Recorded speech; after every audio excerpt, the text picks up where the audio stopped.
Akisni bapile cngai ranga Bimut pendi iana ada shisha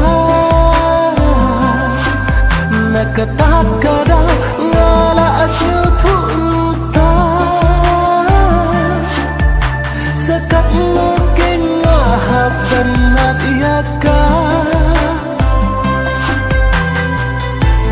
Jing igbashisha